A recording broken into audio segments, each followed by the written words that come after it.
Straight talk from Israel. You're listening to Israel News Talk Radio. Welcome to The Definitive Wrap, where we report the truth about the world around us. We stand for true conservative principles and against wokeness.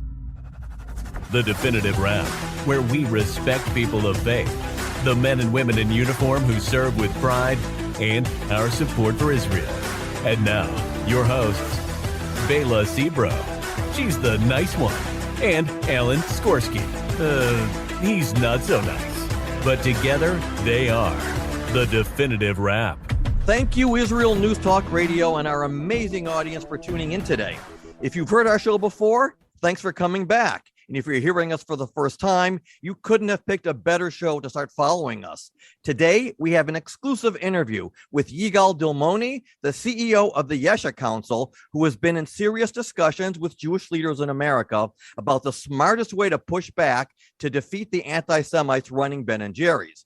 But I want to share one funny story with you before Bela takes the reins. Okay, so I love our intro music because it has a great beat and it gets our audience revved up. But before we selected it, Tamar asked me, what kind of music would you like to be your brand? So I told her that I'm a big 70s and 80s guy, and I would love to have one of those classic hits as our song. So what songs did you come up with? So I came up with My Sharona, More Than a Feeling, Don't Fear the Reaper. All great songs. Exactly. So Tamar tells me that she never heard of any of these songs before. So I made the huge mistake of starting to sing them. Oh, no, you did not do that. So Tamar says to me, this is Israel News Talk Radio, not Alan Skorsky's karaoke time. Yeah. You know, Alan, I always feel that our audience should know as much as possible about us. So here's what I'm going to share. My favorite ice cream flavor. Alan, bet you can't guess what that is. Chunky I'll Monkey. tell you before you start getting all nervous and wrecking your brain trying to figure it out. My favorite ice cream is pistachio flavor. And all this talk about ice cream on our show and with our guests is just getting me hungry for ice cream. But too bad for Ben & Jerry's that I won't have any of their ice cream. Speaking of which, you know, this boycott is really backfiring on them big time. Yes, it is. Israelis and everyone who's angry that Ben & Jerry's is no longer being sold in Judea and Samaria did not stop eating ice cream. I'm watching lots of videos of people eating ice cream, but different companies. And quite frankly, I didn't get turned off from eating ice cream. I'm just eating ice cream from other companies. There are lots of other companies that have yummy flavors. So we need to get on with our show so I could go indulge in my pistachio ice cream. Don't go away. We'll be right back. The return of the Jewish people to the land of Israel was prophesied in the Bible thousands of years ago and is coming true today. Shalom. Join me, Josh Wander, on Israel Unplugged. Listen in as we delve into the spiritual and physical aspects of the Jewish return to Zion. We'll discuss the biblically mandated, historic, and of course practical understandings of this incredible transition from exile to redemption. That's Israel Unplugged, every Monday on IsraelNewsTalkRadio.com. Welcome back to The Definitive Wrap with Alan Skorsky and Bela Sebro.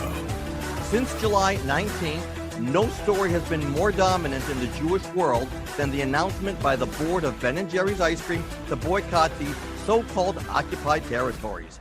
In America, the largest kosher stores immediately terminated all purchases from their distributors. Non-kosher stores like Morton's and Garistides have reduced their freezer space for this ice cream brand. State houses in 35 states, including New York, have threatened to terminate all contracts with Unilever, the parent company of Ben & Jerry's ice cream, as well as divest from all their pension funds. Susanna Levin, a graphic designer for this ice cream brand, announced that she was quitting her position in protest of their despicable trend of anti-Zionism. Following the strong response from pro-Israel groups, Ben & Jerry's went on the defense. The board director, Anurda Mittal, adamantly denied that she was anti-Semitic, and the two pothead hippies from Vermont wrote an op-ed in the New York Times denying that they were anti-Semitic, but that we are proud Jews who support Israel, but that opposing some Israeli policies is not necessarily anti-Semitism. Today, we are honored to have with us the CEO of the YESHA Council, Yigal Dilmoni, who Bela will introduce shortly, who represents Judea and Samaria in Israel, the very part of Israel targeted by the anti-Semitic left, to tell us how he and the Israeli distributor of Ben & Jerry's have responded and why the ice cream distribution in Israel is not the same as in America. And hopefully he can tell us about his discussions with U.S. groups, including the Kof-K certification. Bela, take it away. Thank you, Alan. Scientists have found that eating ice cream actually can make you happy. In fact, it is equated with the same pleasure center in the brain as winning money or listening to your favorite music.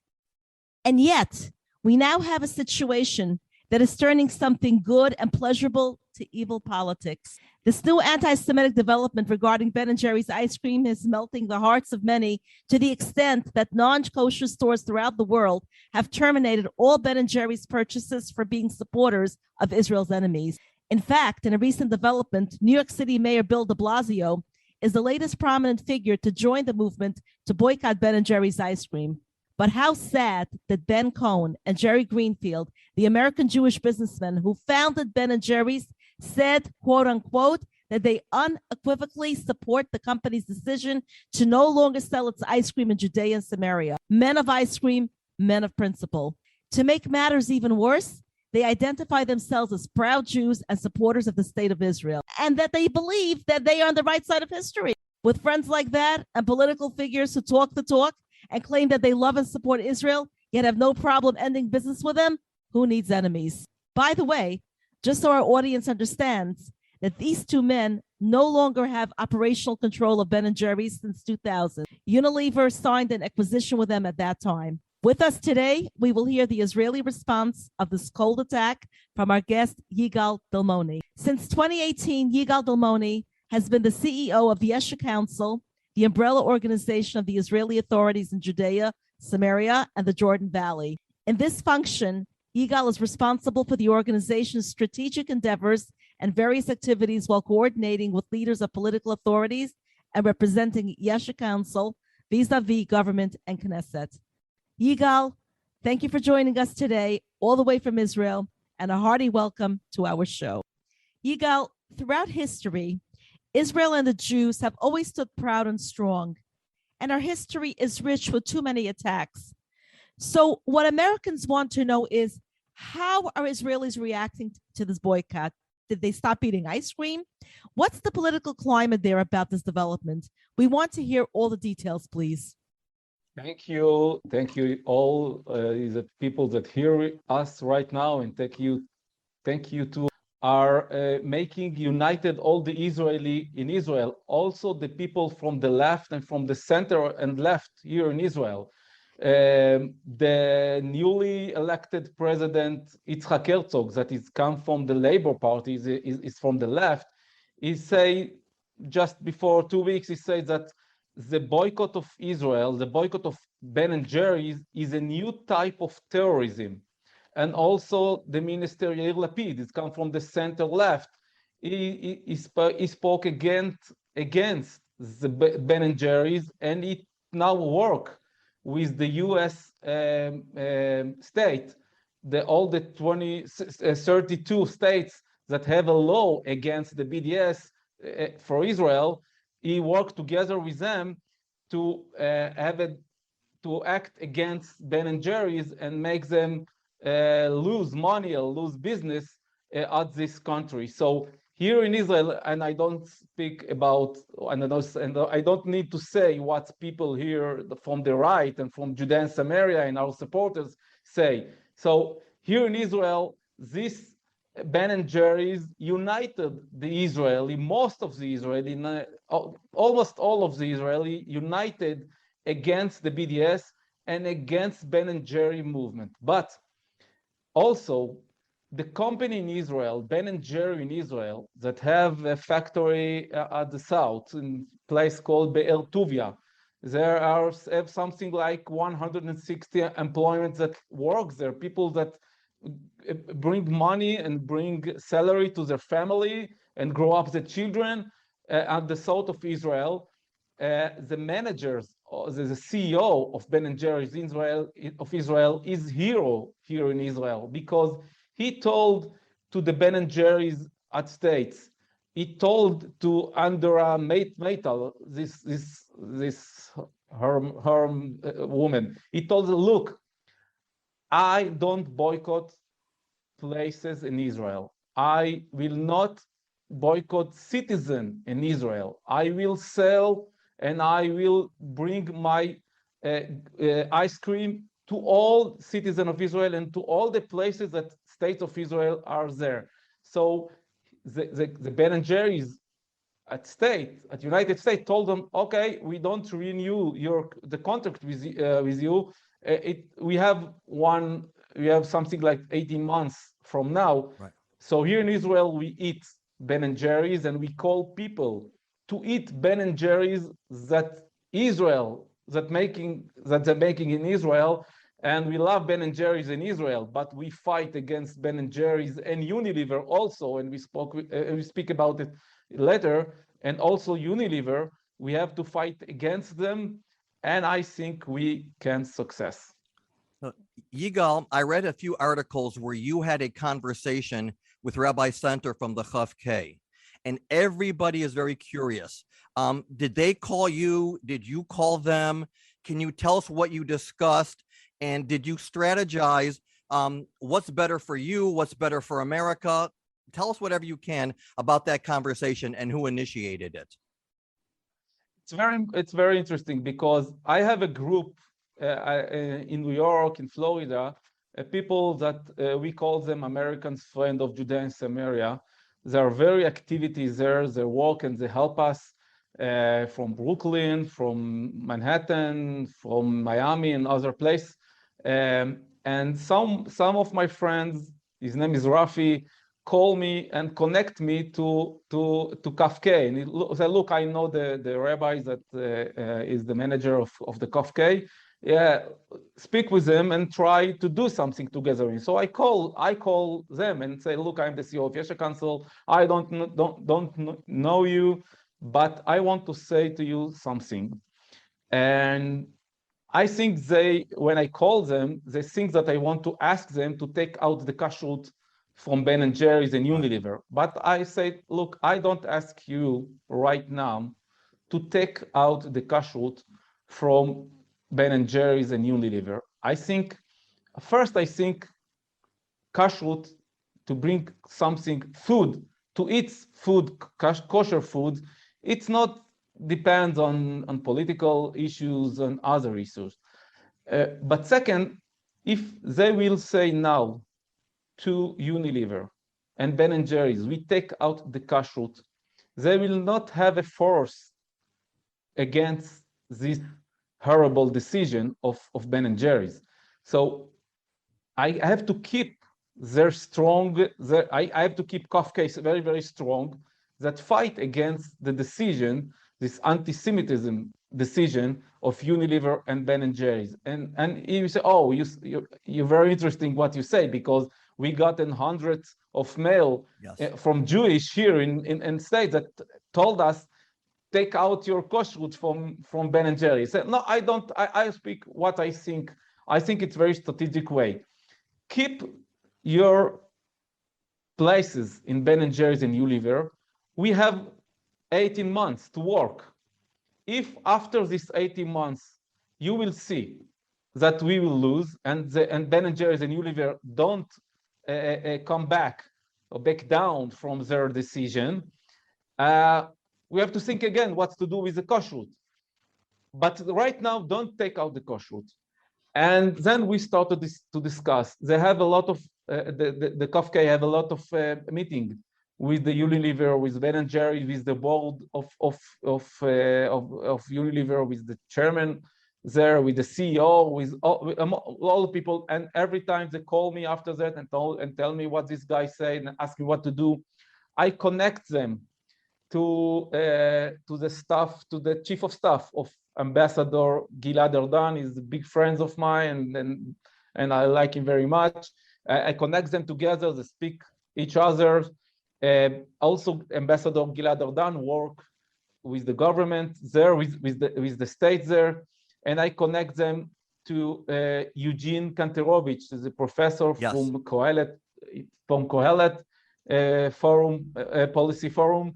I spoke also with Eugene, and I take advice from Eugene about it, and we think together what to do. Yigal, we're coming up on a hard break.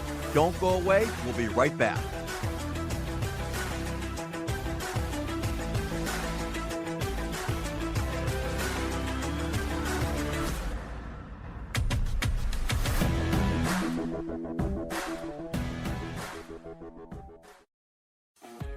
Hi, I'm Steve Miller. And I'm Matt Zucker. Join us for Lighten Up, where we take a look at the week's current events in Israel and from around the Jewish world through a humorous lens. If you've been paying attention during these crazy times, you know that it's a challenge to parody life anymore. But join Steve and I as we give it the old college try. Not only is being happy an obligation, but life is just too short to take it all so seriously. So join me, Steve Miller. And me, Matt Zucker. For Lighten Up every Monday morning at 10 a.m. Eastern Standard Time, 5 p.m. Israel, only on IsraelNewsTalkRadio.com.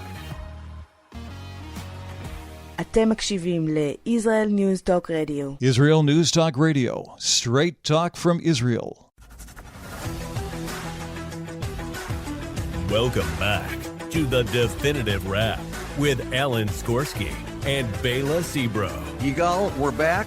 Please continue. Right now, I think Kof-K have to work with Unilever, not Ben & Jerry's, because Ben & Jerry's very, very progressive guys. I don't think we can act with Ben & Jerry's and they will hear us. We have to push all our forces on Unilever, because Unilever have a lot of company here in Israel and all of the world, and they can lose a lot of money, and they can lose. At the last week, their stock of Ben & Jerry's and also Unilever lose something like 10%. It's $1 billion of dollars. It's a lot of money. So the board have to sit and say, wow, why we do this decision? We lose a lot of money. So I want Kof-K say it to Unilever. I need an access to Unilever. I don't want to speak with them because for me, I think they're anti-Semitism, but I need someone. We need someone. We need people there. We need you, people at states that hear us right now. You can do a small steps. I will tell you later what you can do, but I need some access. I need people that can speak with them and tell them, look, first, you lose money.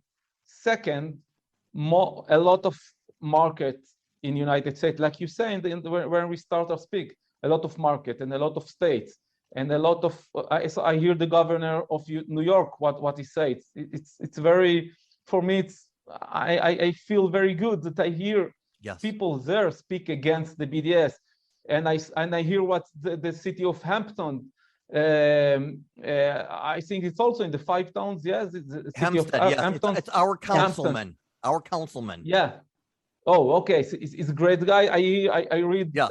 I read a lot of things, and I see all the support that we get from America and from Jewish and from also non-Jewish. Also, the pastor John Hagee give an announcement. That say this is not the way to bring peace, and boycott is kind of terrorism.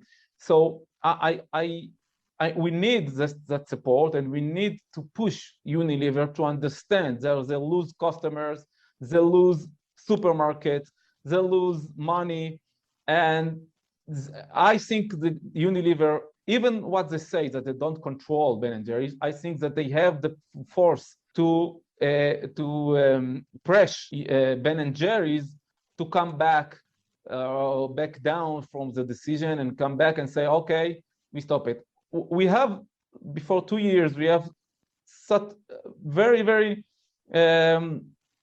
exactly situation with Airbnb. And then Minister of Tourism here, Yariv Levin, and Minister of Strategic, it was Gilad Erdan.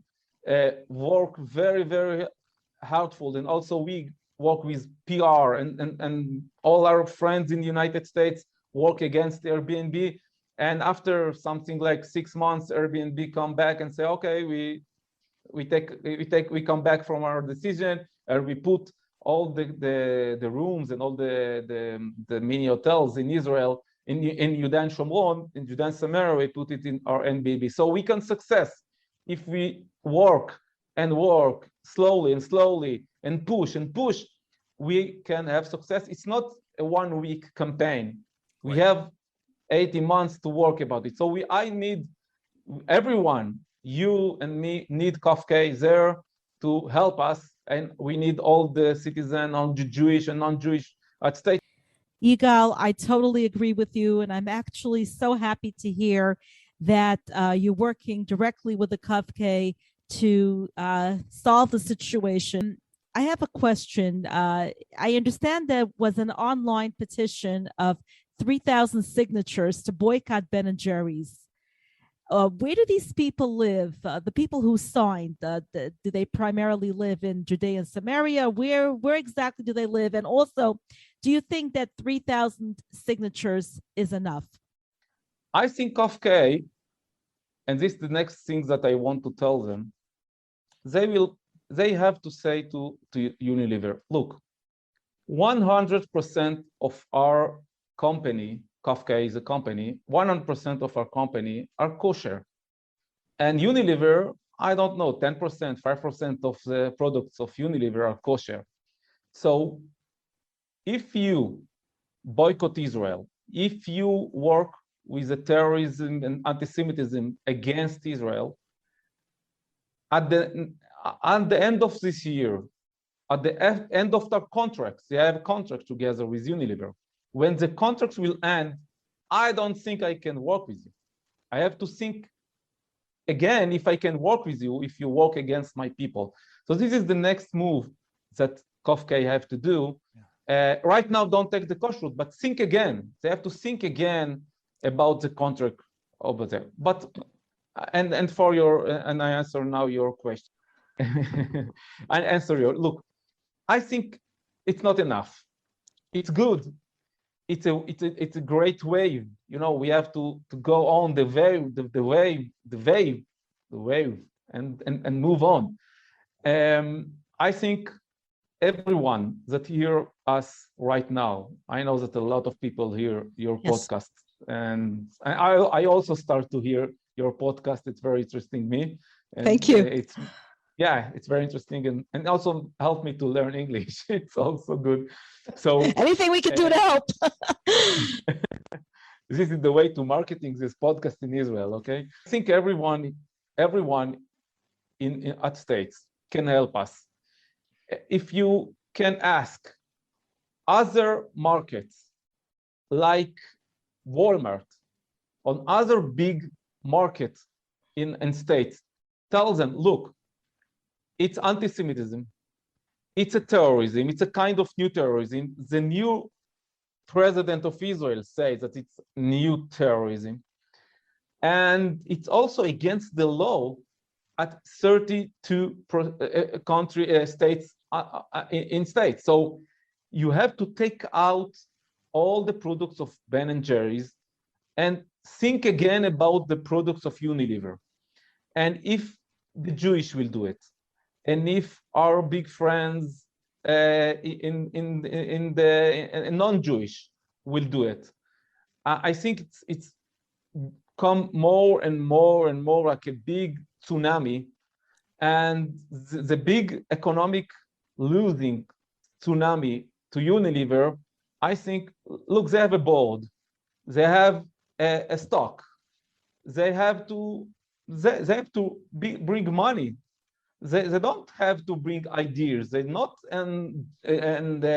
NGOs that bring ideas to the world and try to change the world. No, they're business guys. They have to bring money. They have to. If they lose money, they don't work good. The main issue of that company is not agenda, is not progressive. To be progressive, it's to bring money. So if they will see that they will mean our main goals, they lose money, I think they will come back, and I think also if they will show that they walk against the law, because you have a law at stake. We also here in Israel, you know, the CEO of Ben and Jerry's in Israel cannot say, I don't give my products to Judah and Samaria, because here in Israel it's against the law. So if the Unilever will understand that it's against the law, I think they will come back with their decision. And I want to say another thing. It's very important to understand. It's not a matter of ice cream. We don't live in Judea and Samaria to eat ice cream. We don't come here to eat ice cream. We're here because this is our land, because it's the Jewish heartland, because all this place from Hebron to Shem and Bethel and Shiloh, this is all the places that when this is our traditional land. This is where the Jewish nation start up here. We live in our heartland of the world. We don't eat ice cream. Okay, I cannot eat ice cream, Ben & Jerry's ice cream. It's not a matter of what brand of ice cream I eat here. It's a matter of anti-Semitism, because if Ben & Jerry's say, I not marketing my product to the Jewish community in Judea and Samaria, but I'm marketing my product to the Muslim communities, to the Muslim village, to the Arab cities in Judea and Samaria. This is racist. This is anti-Semitism. It's not justice and human rights. I live in Avnei Chefetz. It's some communities, 600 families in community in the north of the Shomron. I have a village, an Arab village next to me. Some of them are a friend of mine. His name is Shufa. And Ben & Jerry's can sell and marketing to Shufa, to the Muslims, and they will say, I will not marketing to the Jewish in Avnei Chefetz. This is racism. Yeah. This is anti-Semitism. So people have to understand it, and if they understand it, and if people understand that it's not a human right, it's not a justice agenda, it's kind of terrorist, because you know the Muslim and the Arab fight against Israel with guns and with bomb, and they will lose. They lose every time they lose. So they start to fight against us with two things. One is try to boycott, and boycott Israel. What's the main ideas of boycott? They say we cannot fight against Israel, and we cannot. Yigal, we're coming up on a hard break. Please don't go anywhere. We'll be right back with our last segment with Yigal Dilmoni.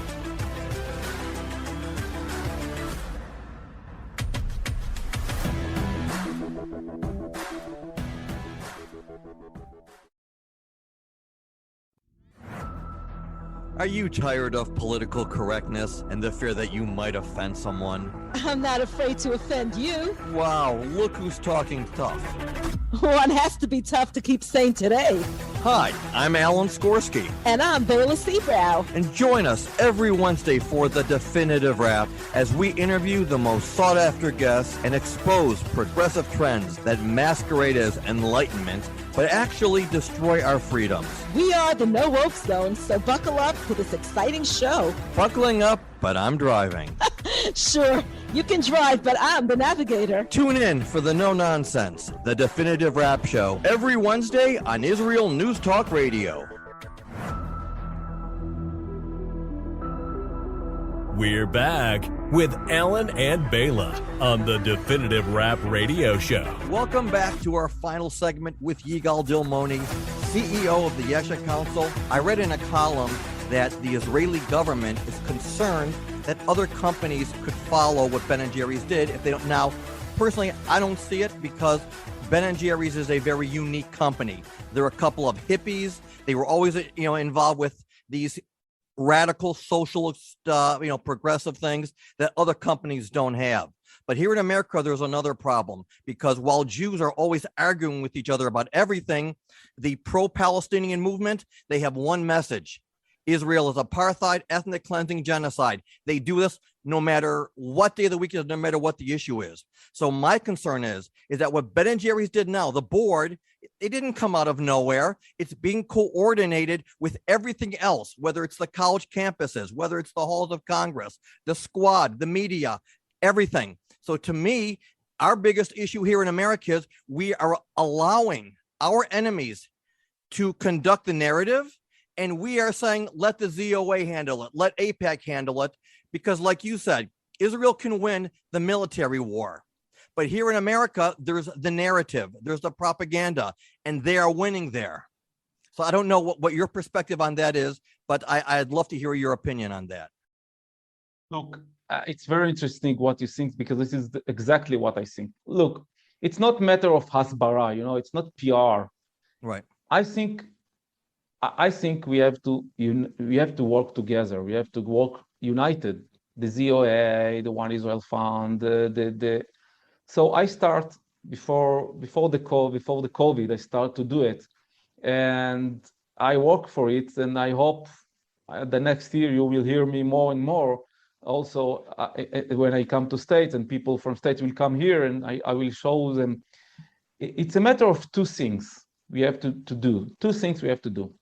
First, we have to learn our children and to learn us to say, this is our homeland again and again. We have to believe that this is all Israel is our homeland. It belongs to the Jewish nation. I live in Judea and Samaria, not because I want to do it for me. No, I do it for you. I do it for all the Jewish around the world. I keep this land for all the Jewish. I like to do it, but I keep it not for me. I keep it for all the Jewish, progressive, Orthodox, non-Orthodox, Reform, conservative. I keep this land for all the Jewish around the world. And you have, and we have to believe, and we have to educate our people to say, this is our homeland. Because if I go to schools in Tel Aviv or in other places, and I ask the children there, who belong to Eretz Israel? Eretz Israel belonged to who? And he said, look, okay, let's separate it, okay? Half of that belong to me.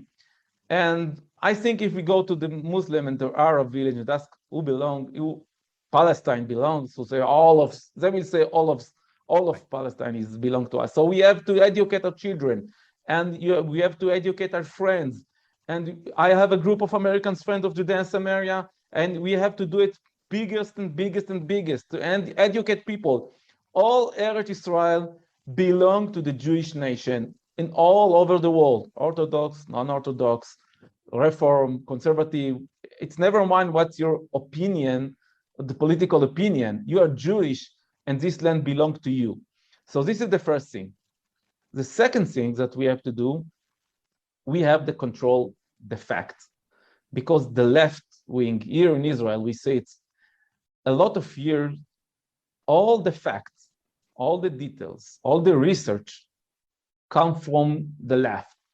And if you want to say, if you ask people, Judea and Samaria, what's the status of Judea and Samaria in the international law? People say it's occupied territories, but if you read the research, if you read and the academic view from the justice, the professor of justice, they said, no, it's not occupied, it's disputed area, and it's belonged to the Jewish, and Israel have the biggest claim to say that this is belong to her. So we start before 10 years when Naftali Bennett was the CEO of YESHA Council, and we start to work about it. And right now we have a lot of research and that spoke about the what's happened here in Judea and Samaria. You can get inside the website of YESHA Council. Yeah, we have a website also in English. You can read an article, you can read the research, you can read about the economic peace. you can read about what the Jewish nation, what Israel bring to Judea and Samaria, what we bring to the Palestinians that live here. I give you one example. You know, Israel controlled Judea and Samaria. And when I see what's happened to the Palestinians here at Judea and Samaria, and I compare it to the Palestinians that live in the Gaza Strip, that Israel not controlled Gaza Strip, and even if I compare it to the state, the Jordan, that not next, the state that next to us, I see, look, at Judea and Samaria, we have 80% of unemployment people. At Gaza Strip, half of the people are unemployment. Why? Because all the factories and all the agriculture of the Jewish here bring more place to work, and they have a good life. And you can come to Israel.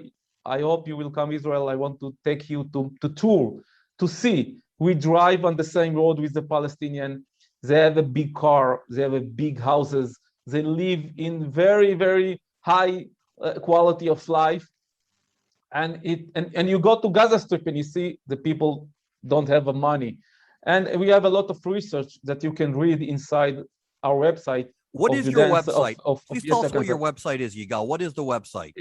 It's YESHA, YESHA, MYESHA.org.il. And if you get inside the website, at the left, you have in English. You have to link on the English and get. You have also a Russian if you want to read it in Russian. But you can link in English and you read the research. So this is the second thing that we have to do to control the knowledge, to control the research, to say the truth. Because if we don't do it, the left and other liars all over the world will do it. So this is the two things that you have to do. And I hope people there will join us, to the Americans Friend of Judea and Samaria, and join us I don't want to make asbara. I want to fight for Israel. I don't want to say, oh, I'm a good one and I don't do nothing. No, I here because this is the land of Israel, and I will fight for my rights. I will fight for my agenda. I will fight for the Jewish nation that keep Judea and Samaria forever. You are an expert on the Israel-Palestinian conflict. Can you share with our audience the reaction of Palestinians to the Ben & Jerry's not being sold in Judea and Samaria? I don't know. I don't spoke with them about it, but I know that every time that company or states or organization around the world try to boycott factories from Judea and Samaria, the Palestinians say to themselves, what they're doing, they hurt me. Yeah, I give you an example. We have, for 10 years, we have one factory in Balkan. It's the biggest industrial area inside the Shomron, not far from Ariel, the city of Ariel. Balkan industrial area, there are one factory that calls Bagel at Bagel. They make bagels, okay? And it's a big factory. There was something like 200 employment people that work there. Most of them was Palestinian. Unilever buy this company. And they say to the managers, you have to take out the factories from Balkan and move it to the north of Israel. And they do it. They take out the factories from Balkan, and Bagel move to other place. Don't be afraid. Everyone that left Balkan, we have 4 companies that try to take the place. But what's happened? Something like 150 Palestinians go home, and they don't have a work now. They don't have a salary to their family. They don't have how to buy and to educate the children. And the Israeli go with the factories to the north of Israel. So who lose with the BDS? Who lose if you boycott factories in Judea and Samaria? Who lose? So we come to states and to Europe with 2 Palestinian guys and 3 Palestinian guys. I tell to the Europe Union to tell them, you're crazy. You boycott us. We will not have the money. You know, SodaStream get out from Judea and Samaria. 800 Palestinian workers are unemployment. Right. So who lose this? Everybody loses. Yes. Yeah. Thank you so very much. Okay. Yes. And the last sentence, we think that we have to increase the economic. We think that if you want to bring peace to the Middle East, you have to buy more and more products from Judea and Samaria. This is the right way to bring peace to the Middle East. This is about pure vitriolic anti-Semitism. Today it's ice cream. Tomorrow can, God forbid, be something else. Yigal, thank you for joining us at the Definitive Wrap. Thank you to our audience for tuning in, and to Israel News Talk Radio. Shalom.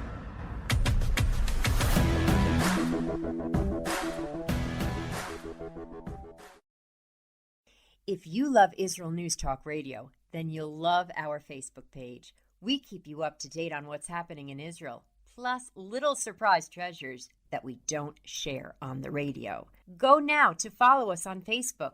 Just look for the Israel News Talk Radio Facebook page, and don't forget to subscribe and follow us by clicking on the like button.